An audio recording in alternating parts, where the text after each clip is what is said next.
Bonjour chers élèves, cette vidéo est une version courte de la vidéo sur les grands repères terrestres et les jeux que je vous propose pour ceux qui veulent moins d'explications et pouvoir s'entraîner plus rapidement.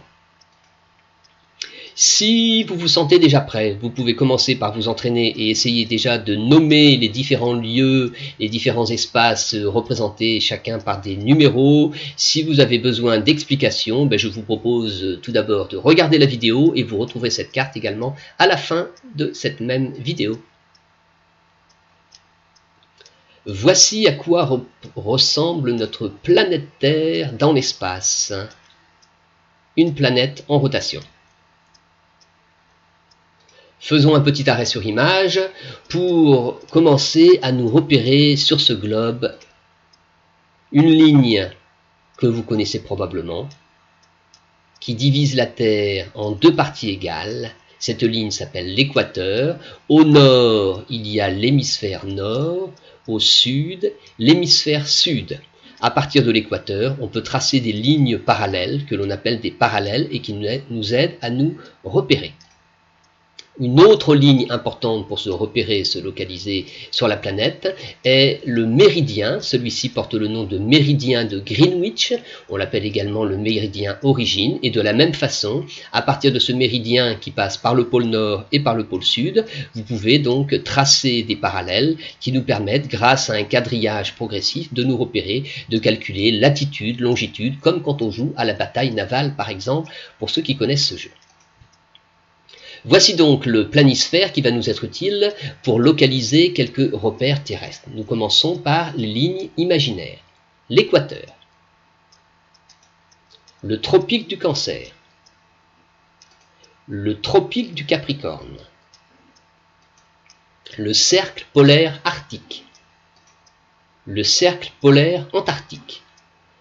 Une des utilités de connaître ces lignes imaginaires, c'est par exemple de définir des grandes zones climatiques dans le monde. Si vous regardez dans la légende, il est indiqué par exemple en orange la zone chaude, et on s'aperçoit que la zone chaude, c'est une zone à peu près comprise entre les deux tropiques, tropique du Cancer au nord, tropique du Capricorne au sud.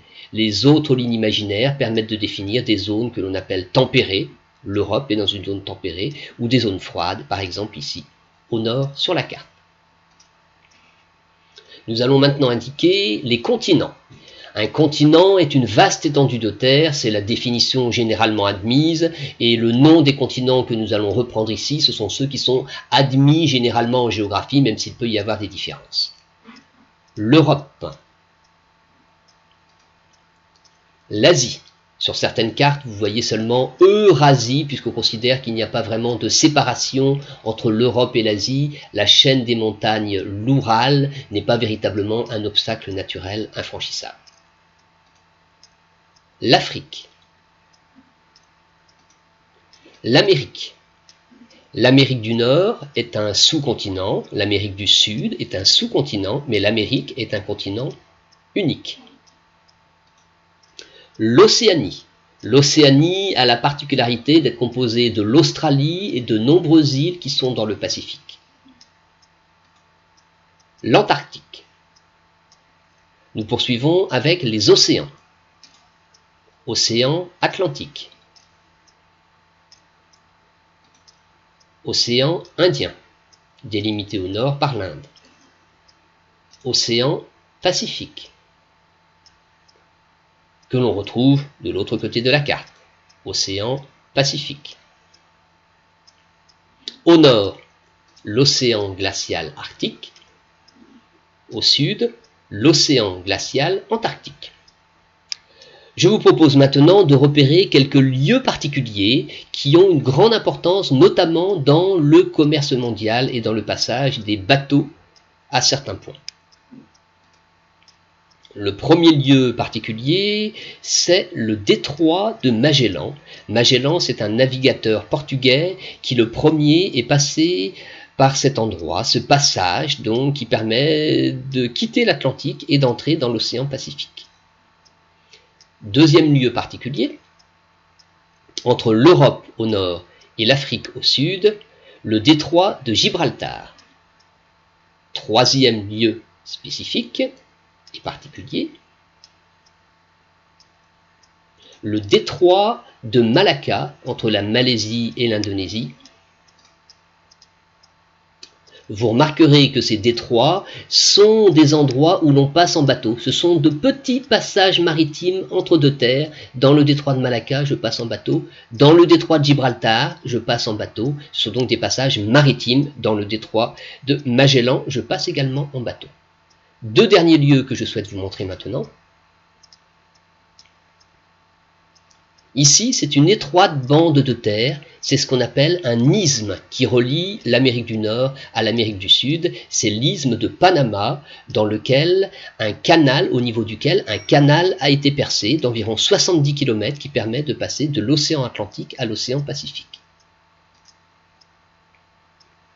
Une autre bande de terre qui relie l'Afrique à l'Asie, c'est un autre isthme qui s'appelle l'isthme de Suez, et là aussi un canal a été percé qui permet aux bateaux venant de la Méditerranée par exemple de passer à travers ce canal d'environ 200 km, de rejoindre la mer Rouge puis l'océan Indien. Un outil qui vous est proposé sur cette carte et sur lequel je voudrais dire un mot, il s'agit d'une rose des vents. Alors, certains d'entre vous, vous connaissez probablement cette rose des vents et ce que l'on appelle les points cardinaux. Donc, si vous voulez, vous pouvez faire pause et déjà vous entraîner à repérer et à nommer le nom de ces 4 points cardinaux. Si vous souhaitez vous entraîner d'abord, je vous propose de continuer. Le nord, le sud. Pour vous aider à repérer ce point cardinal et cet autre point cardinal, je vous propose de prendre des vitamines avec une petite orange, puisqu'en écrivant le mot orange, O à gauche à l'ouest, et le E qui termine le mot orange, on le mettra de l'autre côté à l'est, donc orange. Entre le nord et l'ouest, vous avez le nord-ouest, en abrégé NO. Entre le nord et l'est, le nord-est, en abrégé NE. Entre le sud et l'ouest, le sud-ouest, SO. Entre le sud et l'est, sud-est, SE. Dernier outil qui est représenté sur cette carte et qui peut être utile, ce que l'on appelle une échelle. Quand on trace sur la carte ce trait d'environ 2 cm, eh bien cela signifie que dans la réalité, ça correspond à 2500 km. Je reporte cette même mesure en Amérique du Sud. Cela signifie que de ce point sur la côte pacifique de l'Amérique du Sud, pour aller à ce point sur la côte atlantique, il y a environ 2500 km en réalité. Un petit rappel du vocabulaire essentiel que je vous propose de relire avec vous. L'équateur divise la Terre en 2 parties égales, l'hémisphère nord et l'hémisphère sud. Un isthme est une petite bande de terre entre 2 mers ou 2 océans. Un détroit est un passage maritime entre 2 terres. Voilà, vous êtes prêts. Vous êtes prêts à vous entraîner, donc 3 cartes de niveau de difficulté différentes. Donc si vous le souhaitez, vous faites pause tout d'abord et vous allez vous entraîner à repérer d'abord les continents coloriés sur cette carte. Deuxième carte plus ambitieuse, vous allez retrouver maintenant tous les éléments que nous avons cités précédemment dans la vidéo et vous avez la légende pour vous aider, en noir les lignes imaginaires, en orange les continents, en bleu les océans et en vert foncé et vert clair les détroits et les isthmes. À vous de jouer, n'oubliez pas de mettre sur pause.